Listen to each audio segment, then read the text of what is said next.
Paz do Senhor, meus queridos. Amém. Quantos estão felizes? Glória a Deus. Obrigado, grupo de louvor, por este momento maravilhoso em que pudemos exaltar o nome do Senhor. Glórias a Deus, meus queridos. Vocês estão bem? Vocês estão prontos para mais uma palavra do Senhor? Amém? Glória a Deus. Vamos só iniciar orando. Eu estou só aqui a abrir o meu rascunho, está bem? Vamos orar, pode ser? Para que seja um momento em que o Senhor possa falar connosco. Às vezes nós pensamos que o Senhor não fala ou que há uma pregação direta para nós, mas em tudo aquilo que a Escritura transmite, sempre falará de alguma maneira connosco. Amém? Eu tenho a firme convicção de que toda a pregação e toda a leitura que eu faça, por mais que eu acho que não é para mim, o Senhor está a falar para mim. Está me ensinando, exortando, me ajudando a crescer cada vez mais. Amém? Quem crê nisso? Amém. Glória a Deus. Vamos então orar. Paizinho, nós te queremos agradecer, Senhor, por mais um momento em que podemos estar aqui neste lugar para exaltar o teu santo nome, para glorificar quem tu és, louvar com cânticos, louvar-te e adorar-te com as nossas orações.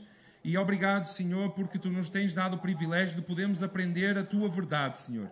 Obrigado por cada pregador, Senhor, que tem colocado a sua vida em consagração a ti e tem orado, tem jejuado, tem aprendendo, tem estudado para que a tua verdade seja única expressão aqui de pregação. Então, obrigado, Deus. Obrigado, Espírito Santo, também porque nos tens ajudado a compreender, nos tens ajudado a guardar e nos tens relembrado de tudo aquilo que nós temos aprendido, Senhor. Então, nos ajuda, mais uma vez, a que nós possamos viver esta verdade, viver este Evangelho, viver para que outros também possam ouvir falar de Ti, Senhor. Então, obrigado, Pai, em nome de Jesus. Amém e amém. Meus queridos, como é meu costume, antes de iniciar a pregar, hoje eu trago os livros físicos, pelo menos a capa, visualmente vocês vão se relembrar. Eu quero só apresentar aqui 4 literaturas, porque hoje nós iremos falar sobre o verbo evangelizar. Quem sabe o que é evangelizar? Coloca a mão no ar, por favor. Quem sabe? Amém. Então vamos aprender um pouco mais sobre esse verbo. Nós já aprendemos o verbo cultuar, congregar, discipular, servir e adorar. Amém? Então eu quero trazer 3 literaturas sobre o tema de evangelizar. O primeiro deles é Entendendo a Grande Comissão, de Mark Dever. Isto fala um pouco sobre aquilo que é o comissionamento do corpo de Cristo para ir, pregar o Evangelho, fazer discípulos, batizando-os em nome do Pai, do Filho e do Espírito Santo, ajudando-os a guardar todas as coisas que eles têm ouvido de Jesus. Então este é um bom livro para vocês entenderem não só o que é evangelizar, mas também o que é discipular e ajudar outros a crescer. A grande comissão, entendendo a grande comissão. O segundo livro é O Evangelho e a Evangelização, também de Mark Dever. Mark Dever, ele é um norte-americano, um pastor, e tudo o que seja sobre igreja, assuntos assim diretos sobre igreja, daquilo que até estamos a falar aqui nos verbos, ele é pró nisso. Então ele tem bastantes livros, uma coleção destas assim, cheia de entendimento do que é viver a igreja. E ele traz também o Evangelho e a evangelização. Como nós vamos ver hoje, nós não podemos evangelizar a não ser que nós conheçamos o Evangelho. Da mesma maneira que nós não podemos discipular sem sermos discípulos, nós não podemos evangelizar sem conhecermos o Evangelho. E é isso que este livro fala. Outro grande livro, Cristianismo Puro e Simples, de C.S. Lewis.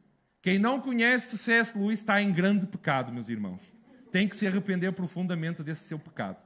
C.S. Lewis foi um grande escritor e este livro, a BBC convidou ele na altura da Segunda Guerra Mundial para ele trazer alguns assuntos sobre o Evangelho. Palavras simples sobre o que é o Evangelho. E ele compilou ele próprio todas essas emissões de rádio num só livro. Imaginem, Segunda Guerra Mundial, ele queria trazer esperança para a humanidade, esperança para aqueles países que estavam a sofrer com isso. Amém? Então também é um bom livro para quê? Para nós entendermos o Evangelho, o verdadeiro Evangelho. E a 4ª literatura que eu quero trazer é sobre a adoração, que o pastor pregou, que é um livro, inclusive, que nós temos aí à venda. Um livro do nosso amigo Fábio Coelho, do lado de Bragança Paulista, do Brasil, A Glória de Vida ao Seu Nome. Este livro fala sobre a verdadeira adoração, exatamente aquilo que o pastor Carmélio falou. Amém? Se vocês apontaram, se não apontaram, se quiserem adquirir, falem comigo, está bem? Vai ser uma bênção para vocês. Mano, segura aí. Se me puseres arranjar uma aguinha, mano, por favor. Tem aí. Obrigado, meu irmão. Eu já estou aqui com a boca seca. Amém, meus irmãos. Vamos então partir para a nossa pregação. Amém? Eu queria que vocês abrissem em Romanos 1. Eu não sei se vocês conseguiram pôr os dois versos ou as duas passagens. Perfeito. Nós vamos ler Romanos 1, do verso 16 ao 17, e vamos ler também Marcos 16, do 15 ao 16. E eu pedi que colocassem ambas as passagens num só slide para nós também fazermos uma conexão, está bem? Então Romanos 1, do verso 16 ao 17, diz o seguinte: Não me envergonho do Evangelho, porque é o poder de Deus para a salvação de todo aquele que crê. Primeiro do judeu, depois do grego. Porque no Evangelho é revelada a justiça de Deus. Uma justiça que do princípio ao fim é pela fé, como está escrito. O justo viverá pela fé.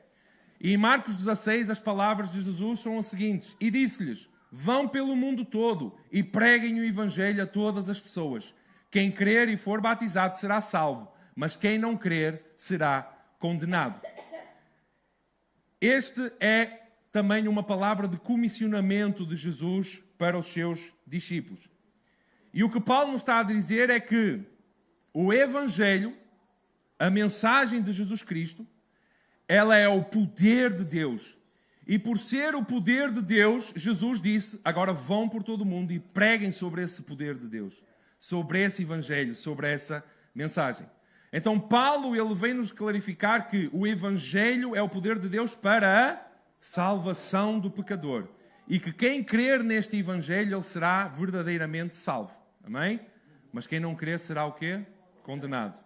E por ser esse poder de Deus para a salvação, Jesus agora envia esses para que agora espalhem esta mesma mensagem para todo o mundo, para todas as pessoas.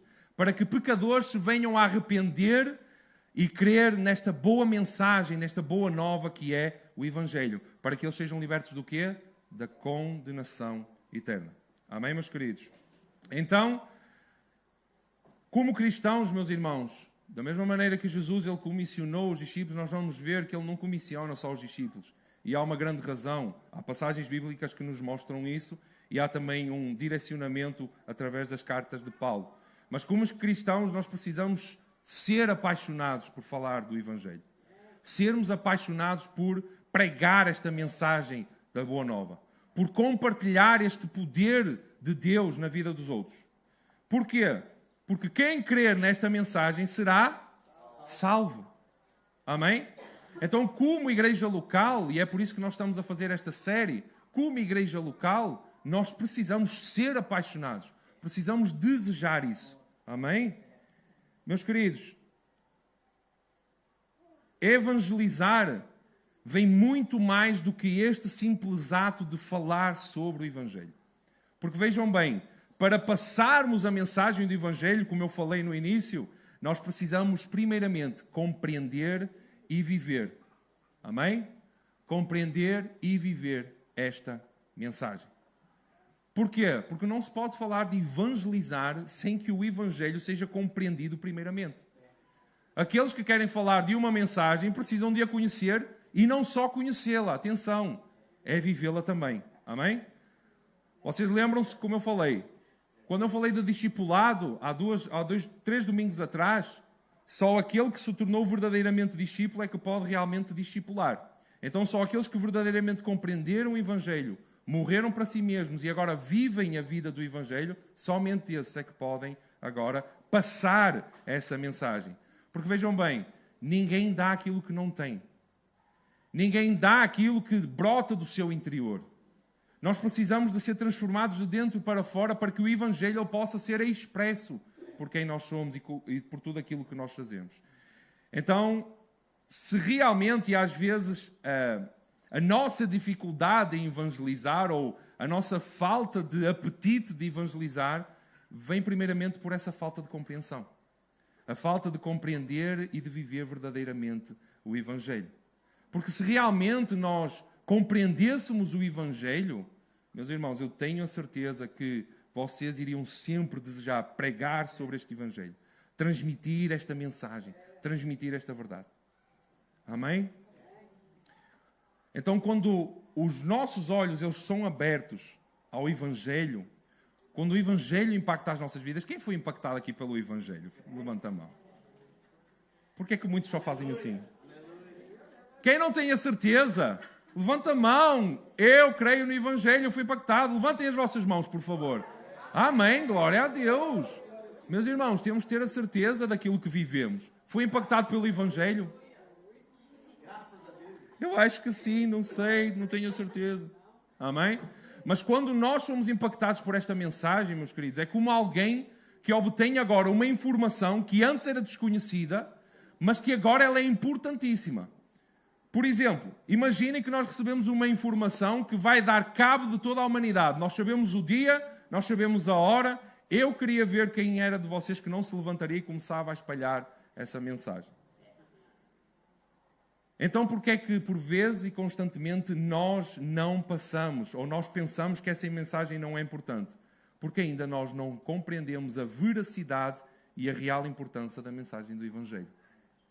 Se nós compreendêssemos a veracidade e a importância do Evangelho, meus queridos, é quase como aquele mudo que foi curado.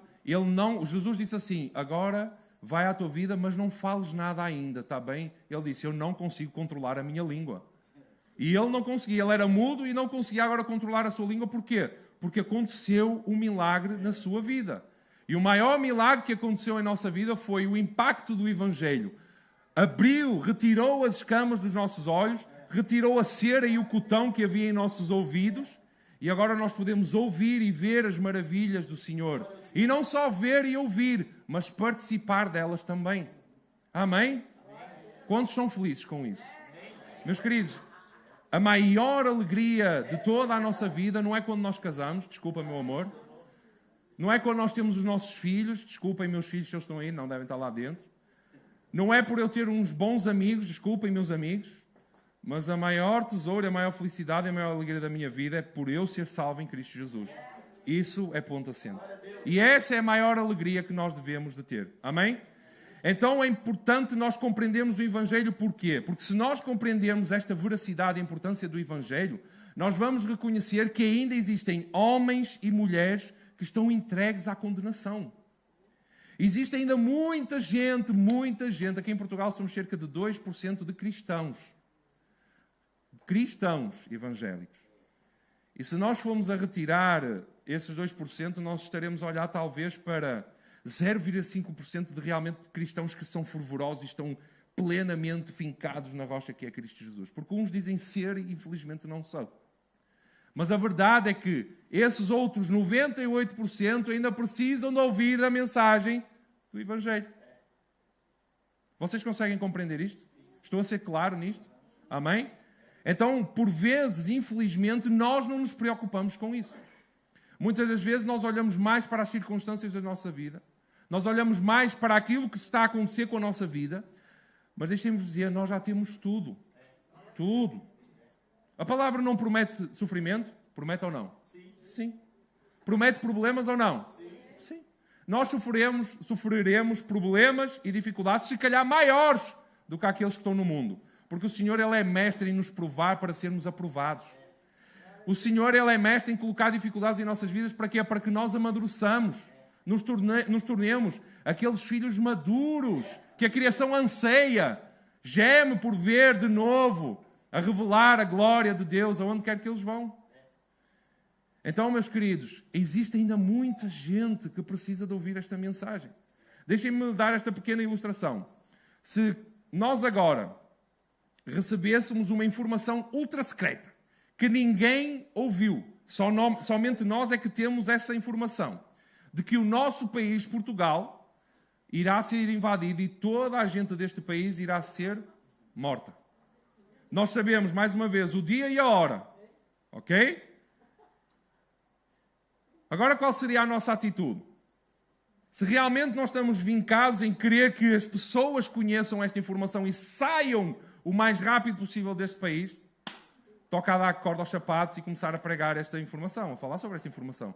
Dia tal, vai acontecer isto, vai acontecer aquela coisa, e vai acontecer isto. Mas eu não ouvi essa informação em lado nenhum, isso deve ser fake news, não é? Exatamente como acontece com o Evangelho, muitos vão nos taxar de loucos por passarmos essa informação, porque não existe essa informação em lado nenhum, só nós é que sabemos essa informação, não é? Muitos não irão acreditar, mas nós precisamos na mesma de passar essa informação. Porquê? Porque todo o país irá ser aniquilado se não saírem das fronteiras do país de Portugal. Então a verdade é que, por vezes, nós não nos importamos com aqueles que estão com a corda ao pescoço e prestes a perder a sua vida, primeiro, porque nós não compreendemos o Evangelho. Nós não compreendemos aquilo que aconteceu connosco, meus irmãos. Vejam bem, nós estávamos no banco dos réus, nós estávamos em condenação, o justo juiz já tinha dito, tu estás condenado.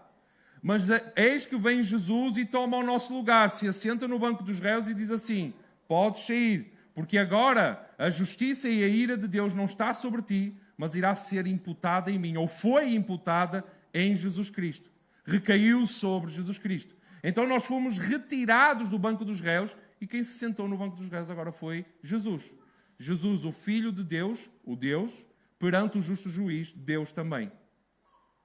Então, se nós compreendêssemos aquilo que aconteceu connosco, primeiro, nós passaríamos essa informação. Em segundo lugar, nós não nos importaríamos porque nós não nos importamos, não é? Porque nós não temos amor e compaixão pelo próximo.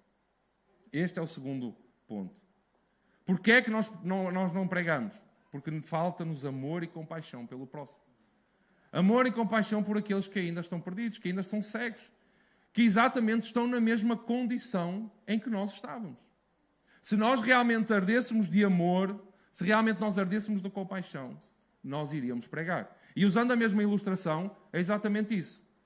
Era nós informarmos toda a gente, por mais que nos chamassem de loucos, era informar toda a gente, ei, esta nação vai ser invadida e todos aqueles que estiverem nesta nação vão ser mortos. Não vai sobrar ninguém. Por isso, saiam deste país o mais rápido possível. Amém? Mas, infelizmente, por nós não termos compaixão por vezes e amor por esses, o que é que acontece? Nós saímos de Portugal e não olhamos para trás. Pegamos em nossas coisas e vazamos de Portugal e deixamos todo o mundo na ignorância. E sabem o que é mais interessante nisto? Vamos abrir em Atos capítulo 4. Vamos ler 22 versos, meus irmãos. Meu Deus! 22 versos. Atos capítulo 4 mostra-nos a realidade da igreja primitiva em relação a isto, meus irmãos. Estes sim mostram, testemunham a real e mostram que reconhecem a real importância e veracidade do Evangelho. Vamos ler do verso 1 ao verso 21. Enquanto Pedro e João falavam ao povo, chegaram os sacerdotes, o capitão da guarda do templo e os saduceus. Eles estavam muito perturbados porque os apóstolos estavam ensinando o povo e proclamando em Jesus a ressurreição dos mortos. Agarraram Pedro e João e, como já estava anoitecendo, os colocaram na prisão até ao dia seguinte. Mas muitos dos que tinham ouvido a mensagem creram. Chegando o número dos homens que creram a perto de 5.000. Deve ter sido emocionante para Pedro ver isto, não é? 5.000. No dia seguinte, as autoridades, os líderes religiosos e os mestres da lei reuniram-se em Jerusalém. Estavam ali Anás, o sumo sacerdote, bem como Caifás, João, Alexandre e todos os que eram da família do sumo sacerdote. Mandaram trazer Pedro e João diante deles e começaram a interrogá-los. Com que poder ou em nome de quem vocês fizeram isso? Então Pedro, cheio do Espírito Santo, disse-lhes, autoridades e líderes do povo, visto que hoje somos chamados para prestar contas de um ato de bondade em favor de um aleijado, porque antes, no capítulo 3, Pedro tinha curado um coxo, um aleijado, um mendigo que estava à porta, e ele estava a ser condenado por causa disso. Sendo interrogados acerca de como ele foi curado, saibam os senhores e todo o povo de Israel que por meio do nome de Jesus Cristo, o Nazareno, a quem os senhores crucificaram, mas a quem Deus ressuscitou dos mortos, Este homem está aí curado diante dos senhores. Este Jesus é a pedra que vocês, construtores, rejeitaram e que se tornou a pedra angular. Não há salvação em nenhum outro, pois debaixo do céu não há nenhum outro nome dado aos homens pelo qual devamos ser salvos. Aqui Pedro estava a falar a Torá, a falar o Antigo Testamento. Vendo a coragem de Pedro e de João e percebendo que eram homens comuns e sem instrução, ficaram admirados e reconheceram que eles haviam estado com Jesus. E como podiam ver ali com eles o homem que fora curado, nada podiam dizer contra eles. Assim, ordenaram que se retirassem do Sinédrio e começaram a discutir, perguntando: que faremos com estes homens? Todos os que moram em Jerusalém sabem que eles realizaram um milagre notório que não podemos negar. Todavia, para impedir que isso se espalhe ainda mais entre o povo, precisamos adverti-los de que não falem com mais ninguém sobre esse nome. Atenção! Eles foram proibidos de não mais falarem em nome de Jesus e sobre Jesus. Então, chamando-os novamente, ordenaram-lhes que não falassem nem ensinassem em nome de Jesus. Mas, Pedro e João responderam: julguem os senhores mesmo se é justo aos olhos de Deus obedecer aos senhores e não a Deus. Pois não podemos deixar de falar do que vimos e ouvimos. Depois de mais ameaças, eles os deixaram ir. Não tinham como castigá-los, porque todo o povo estava louvando a Deus pelo que acontecera. Amém? Qual foi a atitude destes homens? Não se calaram. Por mais que as circunstâncias fossem contrárias. Ok? Porque eles foram proibidos de pregar o Cristo ressurreto. Ok? Então, o que é que nos falta a nós para pregarmos o Evangelho?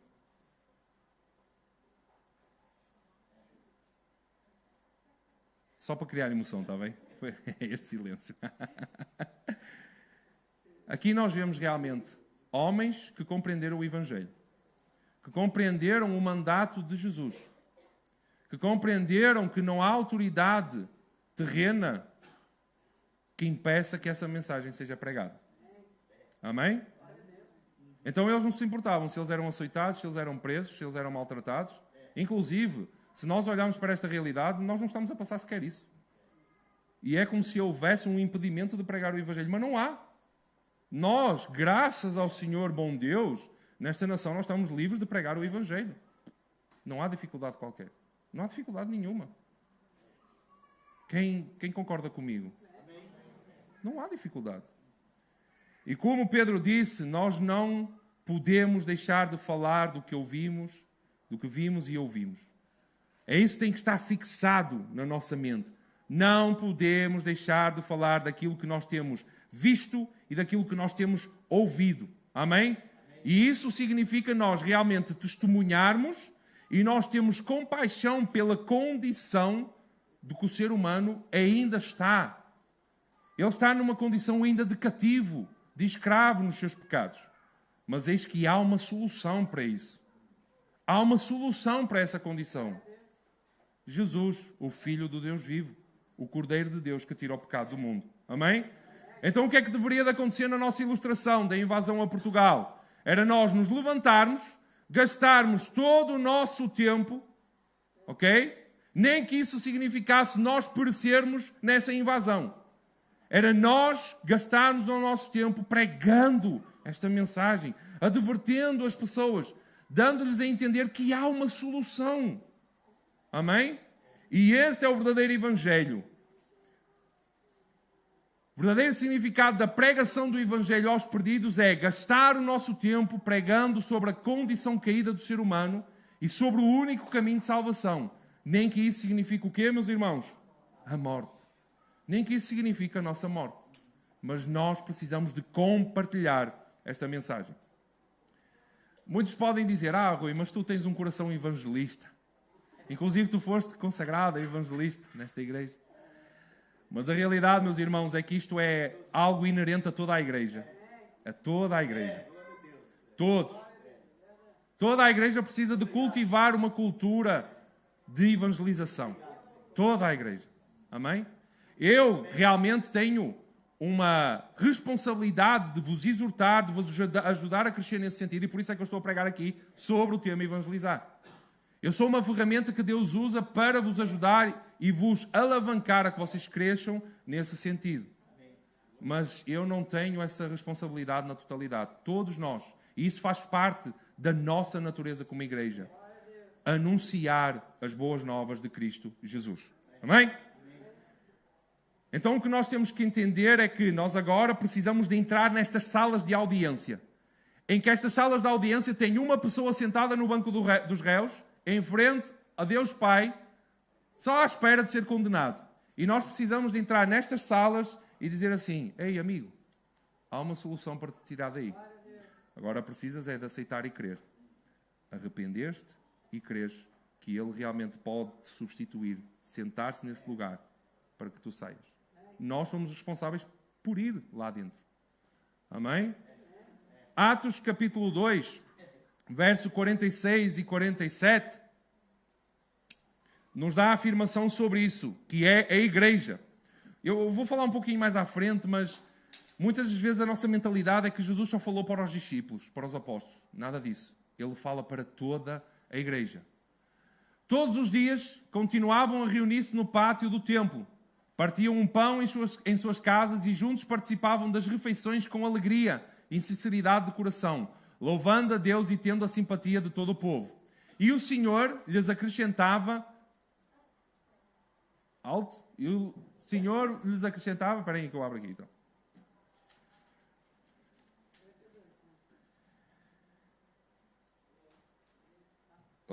E o Senhor lhes acrescentava diariamente os que iam sendo salvos.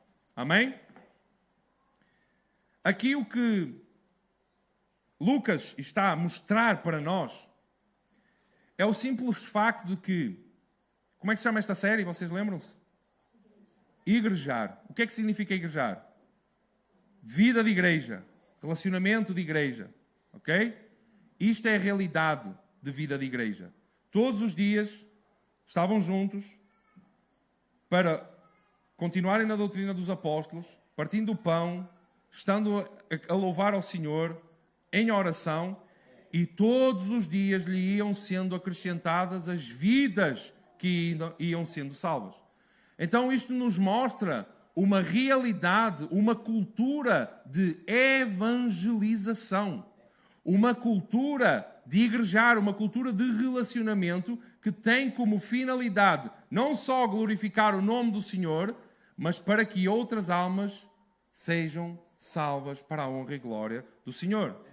Então, enquanto nós vivemos igreja, enquanto nós nos relacionamos como verdadeira igreja, enquanto nos tornamos um corpo saudável, centrado nas Escrituras e centrado no amor ao Pai, naturalmente a pregação do Evangelho irá fluir através das nossas vidas e os salvos vão sendo acrescentados ao corpo de Cristo. Vocês conseguem entender o quão poderoso é o igrejar? O quão poderoso é o relacionamento como igreja? Quem ainda, meus queridos, isto é uma salvaguarda e um desejo do meu coração de que vocês entendam essa importância. A importância de relacionamento de igreja, de vida de igreja. Os santos precisam de estar reunidos. Quem ainda não tem vida de igreja, por favor, se esforce. Por favor, por amor de Deus, se esforce para ter relacionamento com os santos. Porque aqui nós vemos o quão importante é a vida de igreja. E a vida de igreja, ela não é só importante para o nosso desenvolvimento na maturidade, para o nosso conhecimento, para que nós cresçamos como santos, mas é que, através da nossa maturidade, agora, como a mulher samaritana, agora saia de nós e flua de nós rios de água viva, para que outros venham a receber da bondade e da misericórdia do Senhor. Quem está a entender? Quem está a entender, meus queridos? Amém? Então, mais uma vez, nós não podemos deixar de falar do que temos visto e daquilo que temos ouvido. Amém? Então, igrejar, meus queridos, vida de igreja, revela a palavra, o poder de Deus que é o Evangelho, e através do igrejar e do conhecimento do Evangelho, nós agora somos aptos para evangelizar, para pregarmos esta mensagem. Não é possível, meus irmãos, evangelizarmos sem conhecermos o Evangelho, sem o Evangelho e sem vivermos o Evangelho. Amém? Então a pergunta que se faz é, então o que é o Evangelho? O Evangelho, meus irmãos, vem da palavra grega evangelion, que significa o quê? Literalmente, boas novas, uma boa mensagem, uma boa notícia. E são boas notícias porquê? Porque são notícias que alegram o coração do homem, alegram o coração do ser humano. E o que é que acontece quando o nosso coração se alegra? Nós cantamos, nós dançamos, não é? Nós rimos, nós nos regozijamos. Isso é de um coração alegre diante da presença do Senhor. Não há problema nenhum, meus irmãos, vocês dançarem na presença de Deus. Miriam dançou na presença de Deus. Miriam dançou na presença de Deus. Estou alegre com Jesus. Posso dançar na presença de Deus. Amém? Não tem problema nenhum, meus irmãos, vocês dançarem na presença do Senhor, porque o vosso coração está alegre, porque agora vocês são salvos em Cristo Jesus. Não há alegria maior. Cara sisuda, meus irmãos, deixem-se disso, por amor do Senhor. Eu sei que eu, quando estou mal disposto, eu fico com uma cara assim meia fechada e tal, mas eu sou alegre, meus irmãos. Eu prometo que eu sou alegre. Eu sou alegre. Mas caras sisudas, meus irmãos, não, por amor do Senhor, porque o maior tesouro é a vossa salvação.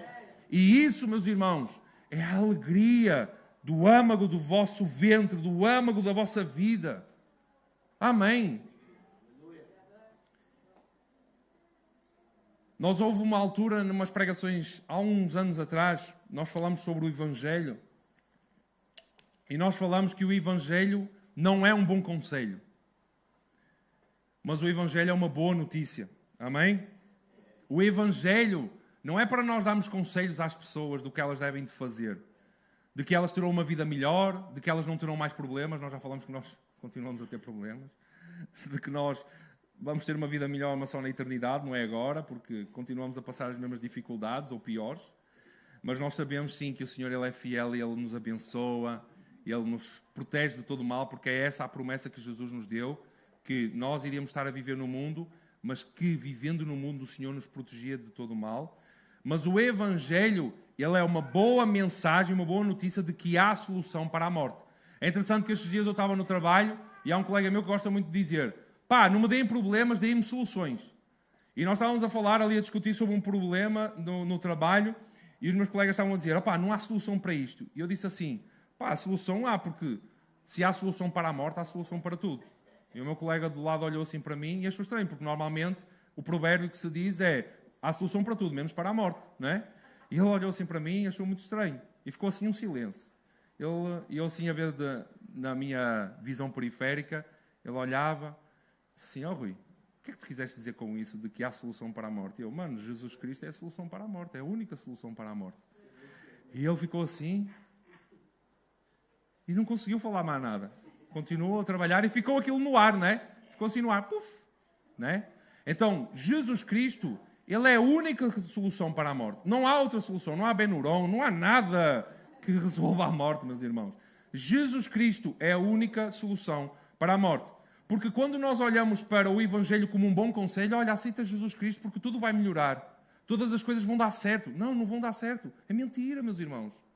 As coisas não vão melhorar, meus queridos. Porque nós continuaremos a passar as mesmas dificuldades e problemas. Nós não podemos apontar nesse caminho. Então, quando nós pregamos o Evangelho como um conselho, nós estamos a apontar por algo que necessita de ser feito.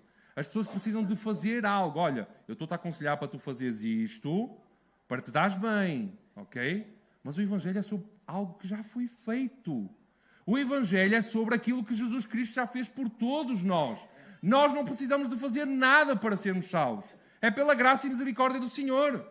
Não há nada em nós que nós possamos fazer que nos dê a garantia da salvação. Nenhum de nós. Por mais que nós digamos que somos boas pessoas, esqueçam isso. Não há nada que nós possamos fazer. É duro? Mas é a realidade, meus irmãos. O Evangelho veio trazer a resolução para o nosso problema, mas não fomos nós que fizemos a resolução para esse problema. Foi Ele que deu a solução. Amém? O Evangelho, ele também não é sobre algo que nós precisamos fazer para que possamos pagar a nossa dívida. Ou seja, Exatamente o que eu acabei de falar. Não há nada em nossas mãos que nós possamos fazer para receber a salvação. Paulo ele é claro nas suas epístolas que não é pelas obras que nós recebemos a salvação, porque se fosse pelas obras, meus irmãos, a gente era condenado para toda a eternidade. As nossas obras são de palha, elas queimam no fogo. Mas agora o Senhor nos entrega a salvação e é por isso que agora nós obedecemos às leis do Senhor. É por isso que nós agora fazemos coisas. Paulo ele afirma, vocês não fazem coisas para serem salvos, mas agora, por serem salvos, vocês fazem boas obras. E porquê é que são estas boas obras? Para mantermos a manutenção da salvação? Não. Nós fazemos as boas obras porque nós amamos a Jesus. Porquê? Porque Ele nos salvou. As boas obras nunca vão resolver o nosso problema. Nunca vão resolver o nosso problema da condenação. Apenas Jesus crucificado. Mas temos que obedecer às leis. Temos que obedecer aos mandamentos. Temos que obedecer a Jesus Cristo. Porquê? Por obrigatoriedade? Não. Porque nós amamos a Jesus. Aquele que guarda os meus mandamentos e me obedece é aquele que verdadeiramente me ama. Jesus Cristo falou isso. Amém? Então a Escritura também declara que Jesus nos amou antes que nós o amássemos. Que coisa incrível. Não, mas eu amei Jesus, por isso é que eu aceitei. Não, esquece isso. Deus te amou antes que tu mesmo te amasses ao Senhor. Porquê? Porque Ele entregou o seu Filho por ti. Antes de tu nasceres sequer. Antes de tu saberes quem Deus é. Amém? Então porquê é que nós guardamos os mandamentos e obedecemos à lei? Por amor a Jesus. Não porque agora nós possamos herdar um triplex ou um duplex nas regiões celestiais. Não é? Porque não há cá pagamento de herdados nas zonas celestiais. O Senhor tem garantido um lugar para cada um de nós, se continuarmos a obedecê-lo e a amá-lo acima de todas as coisas. Amém? Então, o Evangelho, meus irmãos, ele é o centro de toda a Escritura. Toda a Bíblia, ela aponta para o Evangelho. Vejam bem, não quero que sou heresia, está bem? Não é heresia, é uma verdade, tá? Toda a Escritura não é o Evangelho, ok? Porque o Evangelho é esta boa notícia de Jesus, tá? O Evangelho, inclusive, era utilizada esta palavra para falar uma boa notícia de que a guerra tinha sido vencida. Então o Evangelho não é uma palavra cristianizada. Ela não veio do cristianismo, ela já existia. Mas esta palavra agora é absorvida para que o povo compreendesse o que era a boa notícia de Jesus Cristo morto pelos nossos pecados. Mas a verdade é que toda a Bíblia ela aponta para o Evangelho, para esta boa notícia.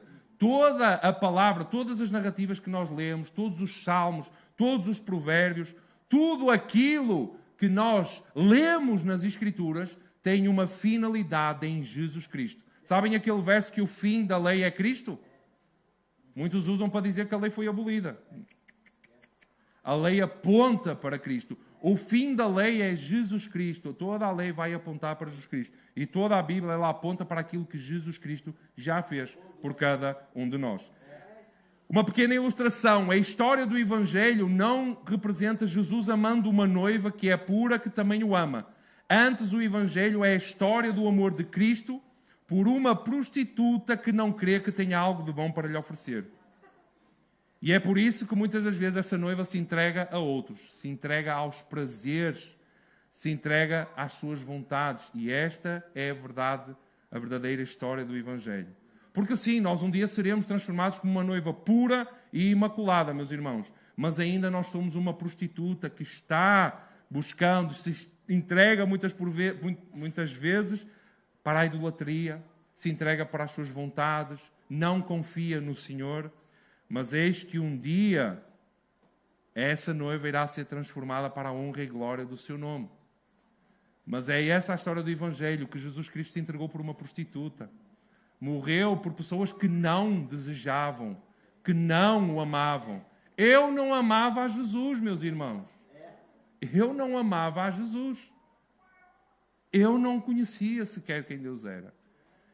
E eu me deixava deleitar pelos meus prazeres e vontades. Mas eis que um dia Jesus Cristo morreu e eu reconheci essa graça que caiu sobre mim. Amém? Então, esta é a verdade do Evangelho. E o Evangelho, ele não é apenas uma declaração da moralidade que nós devemos de viver.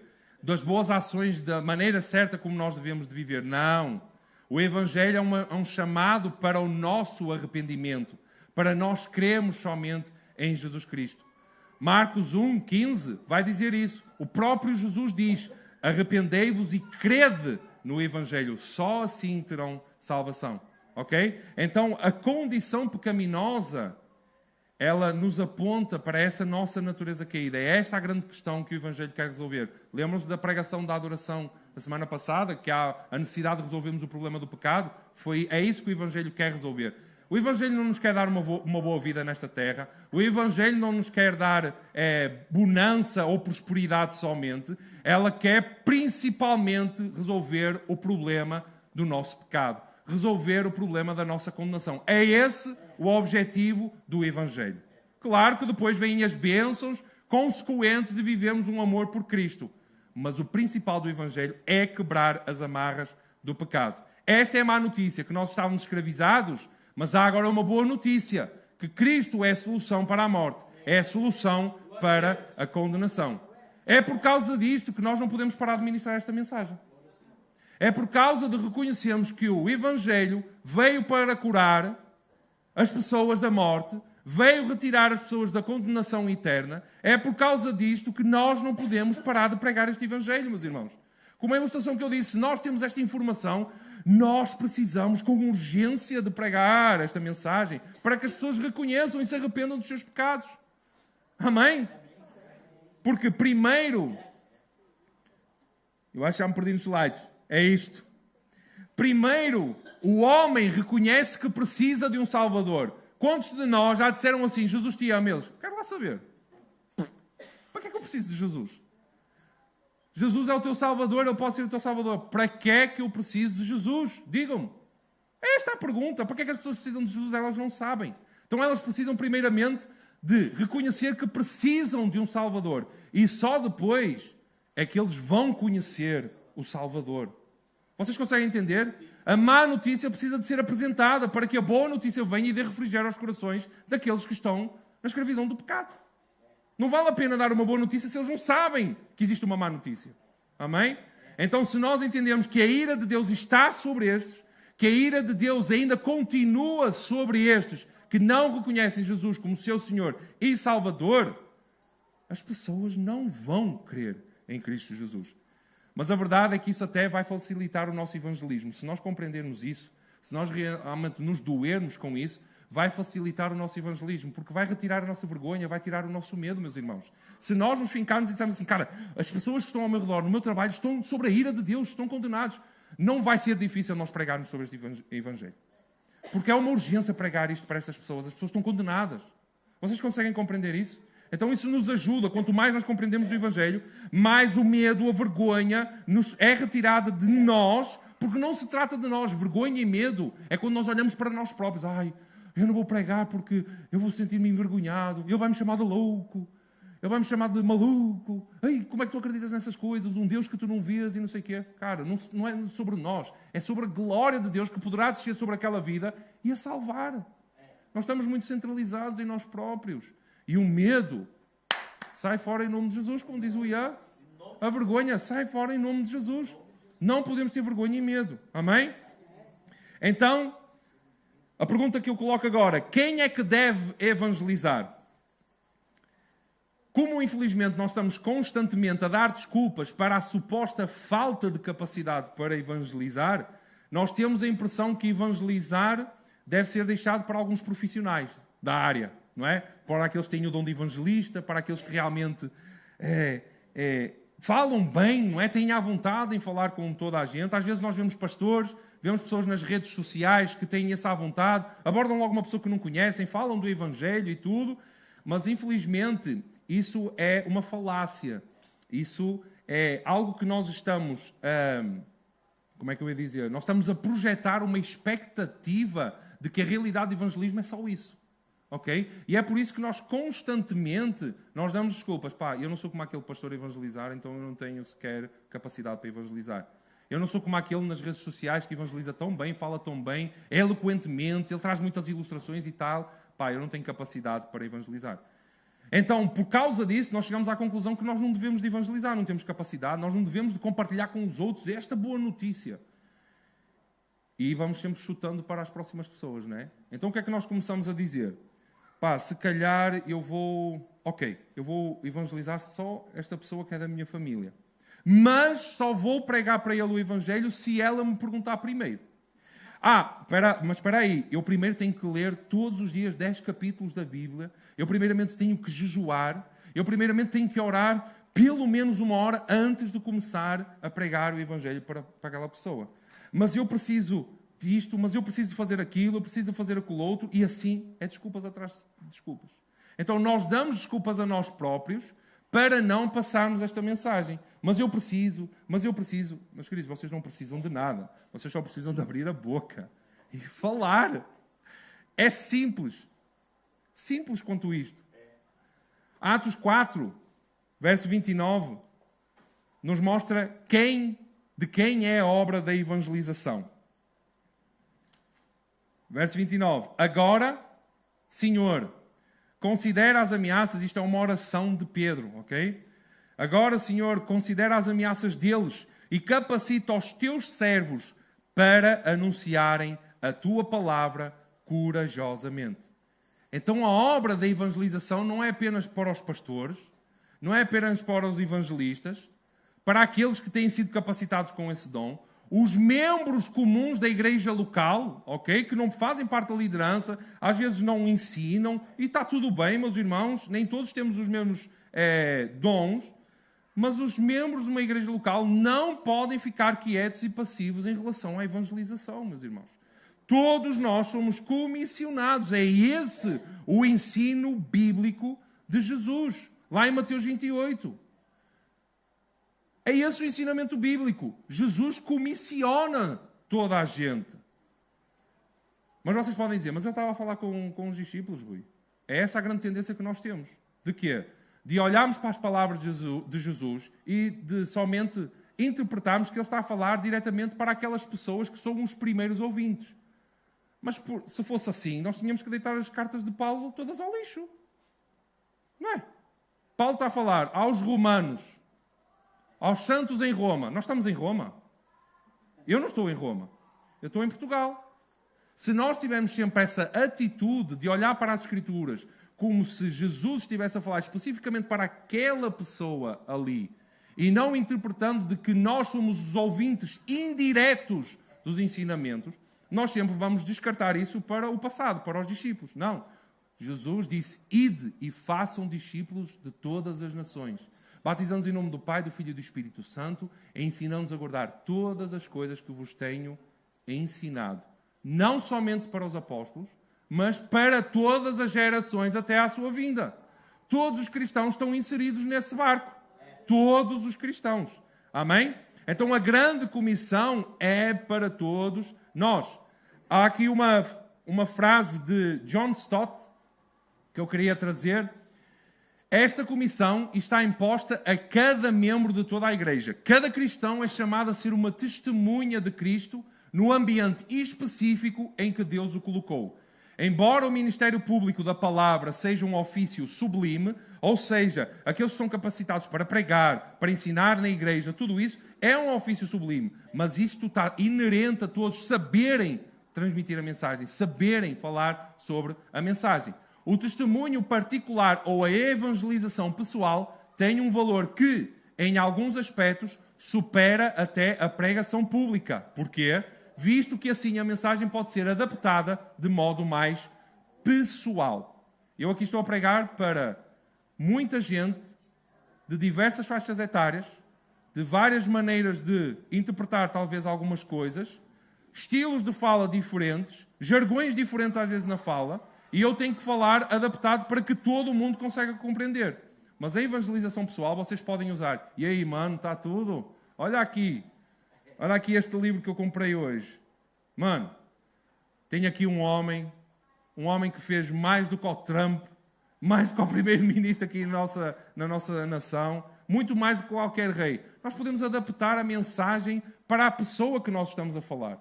Entendem isso? Isso tem um poder superior do que isto que eu estou aqui a falar para vocês publicamente, porque vocês podem adaptar a maneira como vocês falam a mensagem, e não adaptar a mensagem, está bem? Porque a mensagem ela é a mesma. Cristo que morreu por nós para que saíssemos da condenação, ok? E Atos capítulo 8, verso 1 ao 4, também desconstrói esta ideia de que só apenas os discípulos foram comissionados na grande comissão. E Saulo, o nosso amigo Paulo, que ainda não se tinha convertido, ainda não tinha visto Jesus, né? E Saulo ali, consentindo na morte de Estevão, naquela ocasião, desencadeou-se grande perseguição contra a igreja em Jerusalém. Todos, exceto quem? Exceto os apóstolos, ok? Guardem isso, tá? Foram dispersos pelas regiões da Judeia e da Samaria. Alguns homens piedosos sepultaram Estevão e fizeram por ele grande lamentação. Choraram pela vida de Estevão.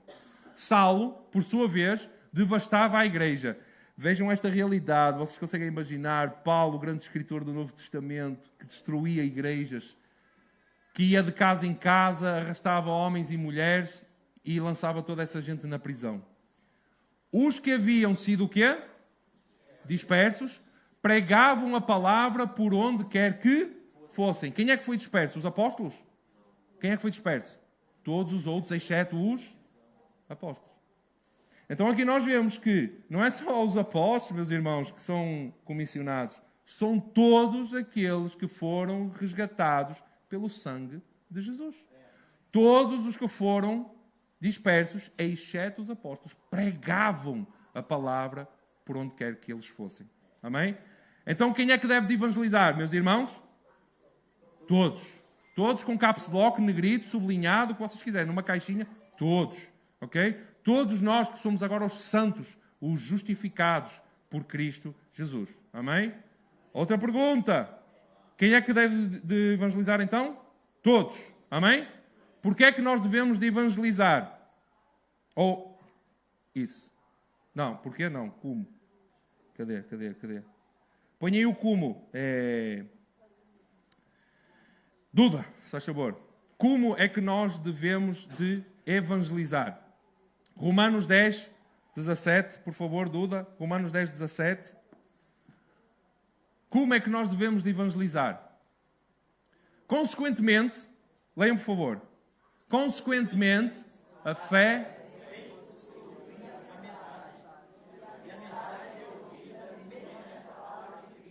Então, como é que nós evangelizamos? Ou como é que nós devemos de evangelizar? Através da palavra, através da pregação da palavra. Mas na prática, e esta é o cerne da questão que eu quero trazer, na prática, como é que nós devemos de pregar? A mensagem de Cristo. Como é que nós devemos de pregar a palavra de Deus? É assim, meus irmãos, eu não vou trazer, vamos dizer assim, maneiras práticas de vocês dizerem assim, olha, tens que falar assim, porque cada um tem o seu estilo, cada um tem o seu público-alvo. Eu tenho amigos no meu trabalho que falam como eu, que se dão bem comigo, então cada um vai ter a sua maneira. Eu não vou trazer partes práticas, ações práticas, ok? Mas eu quero trazer 3 características que um evangelista, um cristão, um santo redimido pelo sangue de Jesus deve ter para pregar com clareza o evangelho. Primeira característica, honestidade equilibrada. O que é que significa isto? Que nós não podemos pregar apenas que Jesus é amor. Está bem? Nós não podemos pregar somente que Jesus é amor. Tá? Nós precisamos dizer às pessoas com honestidade que se elas se arrependerem e crerem, elas serão salvas. Mas elas, para aceitarem o evangelho e serem salvas, elas precisam do quê? De se arrependerem. E isso terá uma consequência. Isso terá um custo, como nós falamos no discipulado. Tomem a minha cruz e tomem cada um a sua cruz e sigam-me. Há um custo inerente a nós nos tornarmos discípulos de Jesus. Ok? Então nós precisamos de ser exatos. Mas eu já estou a ver aqui o pastor olhar para mim. Porque há pregadores que quando falam e evangelizam é só o inferno, é só condenação, é só o quê? Eu falei de honestidade equilibrada. Isso significa que nós precisamos sim pregar sobre o inferno, pregar sobre a condenação. Amém? Porque isto é a primeira picture, é a primeira mensagem, é a má notícia. E nós não podemos deixar de lado aquilo que nós achamos menos agradável, aquilo que é desagradável. Meus irmãos, as pessoas precisam de ouvir o estado em que elas estão. É quase como nós olharmos alguém caminhar para um buraco, a pessoa não sabe que está caminhando para um buraco, nós dizemos, espera aí. O que é que se passa? O que é que foi? Olha aí o buraco. Ai, obrigado que eu não vi este buraco. Eu não vi este buraco e quando olha, nem vê o fundo do buraco. Entendem? Então nós precisamos saber onde é que eles estão a meter, onde é que eles estão metidos. Nós precisamos de mostrar, e é claro, há muitos de nós que não gostam de mostrar essa parte negativa do Evangelho, mas ela precisa de ser mostrada, meus irmãos. Ok? De acordo com a Bíblia, o pecado e a culpa estão no centro do Evangelho. O que é que eu disse? O Evangelho vem resolver o problema do pecado, vem resolver o problema da condenação. É esse o centro do Evangelho, ok? Então, quando nós retemos estas informações importantes às pessoas, é quase como nós estivéssemos a querer manipular as pessoas. E quantas pessoas elas já se desiludiram com a igreja cristã? Por causa disso, porque nós pregamos, Deus é amor, Jesus é amor, tudo vai dar certo, tudo vai correr bem, tu vais ser próspero, tu vais ter tudo, mas quando as pessoas realmente começam a viver com Cristo e veem que não é pera doce, que não é bem assim, as pessoas se desviam. Porquê? Porque Jesus não é só amor, Jesus é o justo juiz, Ele é aquele que vai derramar da sua ira sobre toda a humanidade, aqueles que ainda não creram, aqueles que não entregaram a sua vida. Então nós não podemos manipular a mensagem mostrando que é só amor, ok? Segunda característica, senso, então a primeira, honestidade equilibrada, amém? Segunda característica, senso de urgência. Esta mensagem precisa de ser pregada o mais rápido possível. Nós não podemos deixar esta mensagem para o dia da manhã. Ok, hoje não me apeteceu estar a falar com o meu amigo sobre Jesus, tive uma oportunidade, mas tive vergonha, tive medo. Amanhã é uma outra oportunidade. Mano, não, desculpem. Meus irmãos, o dia da manhã só a Deus pertence. Nós não sabemos se haverá dia da manhã sequer. Deus tem os dias contados para cada um de nós e para cada um deles. E nós não sabemos se o dia da manhã vai dar tempo para nós pregarmos de novo. Vocês conseguem compreender? Então há uma urgência. E há uma urgência também de eles aceitarem a Cristo.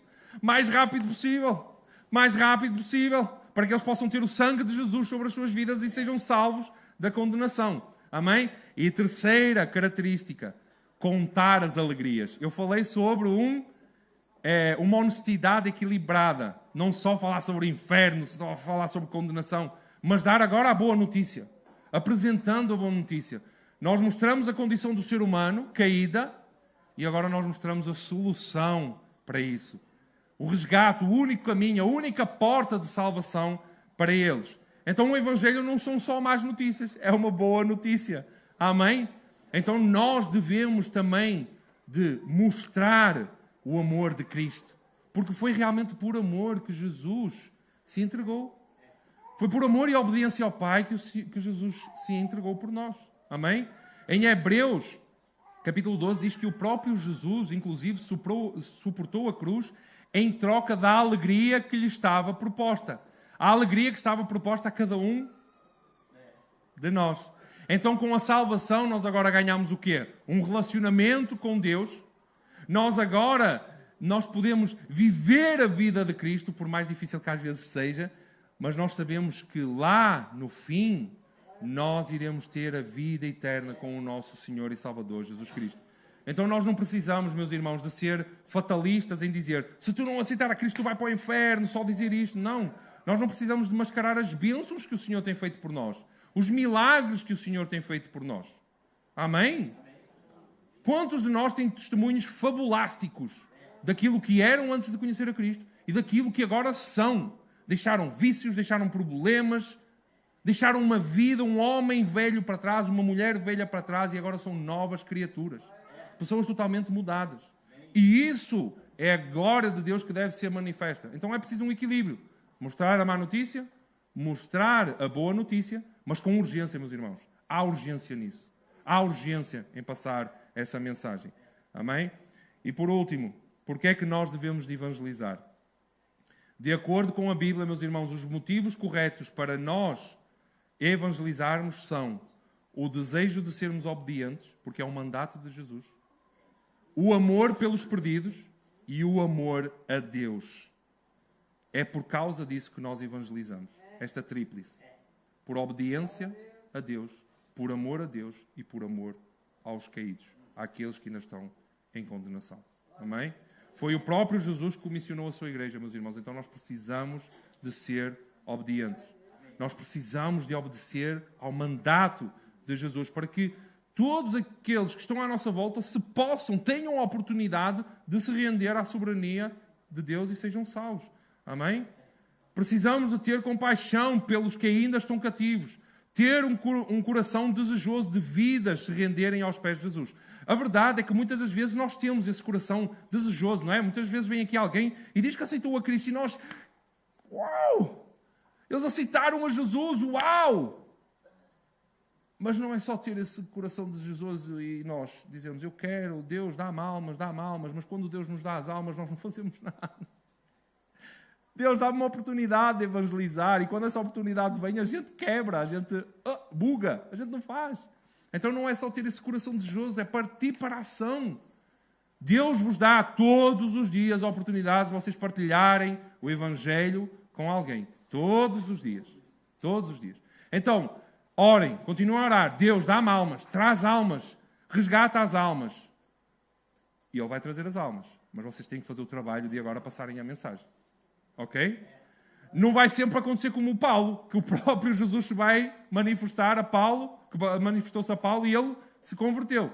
Não vai acontecer. Nós somos esses que agora vagueiam pelo mundo manifestando a imagem de Cristo. Cada um de nós está a tornar a imagem de Jesus por um motivo, para que Ele seja visto, para que as almas se convertam. Ok? Não é para que nós nos tornemos mais belos. Alguns não conseguem se tornar mais belos. Não há milagres. Parece que não há esse milagre da beleza. Muitos são feios mesmo, não é o que é? Não há essa beleza. Estou a brincar. Mas a verdade é que se a imagem de Cristo está a ser manifesta agora em nós nos estamos a tornar a imagem de Cristo, é para que Ele agora seja exaltado, seja manifesto e as vidas se convertam. Amém? E por fim, essa força motivadora de nós amarmos a Deus, isso é o maior, devia de ser a coisa que mais nos fortalece, nós realmente queremos falar com alguém, ok? É o amor a Deus. Então, para concluir, meus irmãos, eu queria só dar um pequeno encorajamento a cada um de nós. Eu tive que escrever, que era para ler certo. Um encorajamento a cada um de nós, para que nós não deixemos de falar daquilo que nós temos visto e ouvido. Eu não queria falar nestes termos, mas eu acho que para nós percebermos, eu acho que é um pecado muito grande nós não mostrarmos aquilo que Jesus Cristo fez por nós. Eu acho é uma falta às vezes mesmo de compreensão do Evangelho, daquilo que o Senhor já fez por nós. Muitos ainda carecem, estão fora da vida com Deus, porque nós não tivemos a coragem de pregar este Evangelho, meus irmãos. É a realidade. Assim, eu já falhei muitas vezes. Eu não sou aquele que prega para todo mundo e vai no metro e vai no autocarro, Jesus, Jesus e tal. Eu às vezes também me acanho, meus irmãos. Não é por aí. Este encorajamento é para que todos nós exerçamos o sacerdócio para o qual Deus nos levantou. Deus nos diz, lá em Apocalipse 5, que agora os santos se tornam sacerdotes e reis do reino de Deus. Nós somos sacerdotes. Nós somos homens e mulheres que têm o poder do Espírito Santo. Ou seja, numa simples ida ao café, meus irmãos, o sobrenatural acontece. Quantos de nós já viram testemunhos desses, de que numa simples ida ao café, o sobrenatural aconteceu? E isso acontece connosco também.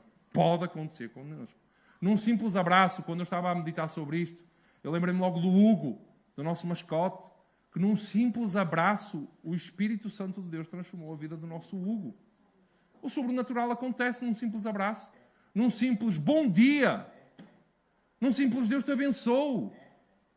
Mas não nos fiquemos só por essas coisas. Exerçamos a transmissão da palavra de Deus. Sejamos ousados, não nos escondamos. A própria palavra vai dizer, a candeia que fica debaixo da mesa não ilumina nada. Sejamos ousados, não se envergonhem. Não se trata sobre vocês, não se trata sobre nós. Trata-se sobre aquele que manifestou da sua salvação em nossas vidas. Entendam que o nosso papel é simplesmente ser canal de pregação. Deixem-nos dizer uma coisa. Nem todos aceitarão a nossa mensagem. Não é 5 estrelas. Não é 100%. Muitos vão rejeitar essa mensagem Mas existem outros tantos que vão aceitar essa mensagem.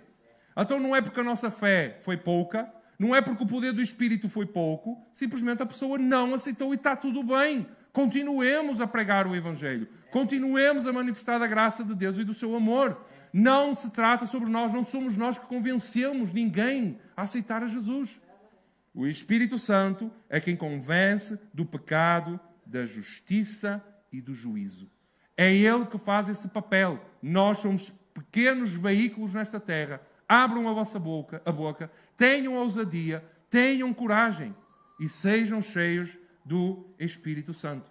Falem daquilo que têm ouvido, daquilo que têm visto, daquilo que têm vivido com o nosso Senhor Jesus Cristo. Amém? Vamos orar. Paizinho, nós te agradecemos, Senhor, porque Tu és belo, Tu és maravilhoso e obrigado, Senhor, porque Tu nos resgataste, nos salvaste, Senhor. Então, nos ajuda e nos usa, Senhor, para que sejamos veículos da pregação do Teu Evangelho. Para que a mensagem do Teu Filho amado, Pai, Jesus Cristo, seja manifesta por toda a terra.